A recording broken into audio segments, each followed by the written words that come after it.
It's like a modern day equivalent of John Reed's classic 10 Days That Shook the World, 8 Days That Radicalized Tucker Carlson. We all saw the interview with Vladimir Putin, over 1 billion of us, and we've seen Tucker Carlson's video clips of his experience in Moscow, the Moscow metro, shopping in a Moscow market, a visit to the Russian McDonald's, and everything that Tucker Carlson said is true, 100%. The metro is an amazing place, clean, it's a work of art. There is no food shortage in Moscow, and yes, Russian fast food is not only as tasty as its American equivalent, but because of the GMO laws, yes, Tucker, you should have asked that question, healthier. But this radicalizing experience is limited to Moscow, and there's a lot of detractors out there who say, hey, Tucker, you didn't see the real Russia. Moscow is just a Potemkin village. It's a fake.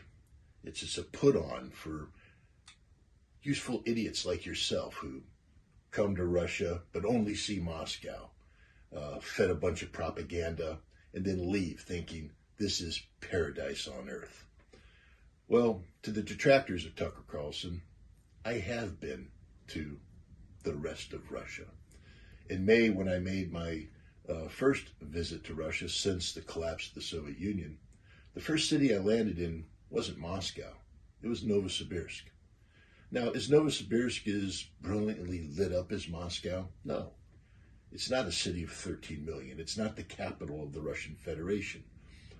It's not the center of commerce for Russia. But Novosibirsk is the third largest city in Russia and the largest developing economy. When you go to a supermarket in Novosibirsk, it's every bit as well stocked as those you will find in Moscow. Why? Because Russia is a modern state. Russia is a state that has the ability to transport food products throughout the great expanse of the nation. Russia is not Moscow. Russia is a nation of over 150 million people who live with the same level of modernity as the rest of the world. In Novosibirsk, I saw people who live their lives just like everybody else. Public transportation system that's clean, efficient. Streets that are clean, efficient. Why? Because throughout Russia, the Russian people care about their cities as much as the residents of Moscow care about theirs. Russia is a nation, not a city. And the Russians love their country. Novosibirsk is not unique. You could go to Ekaterinburg.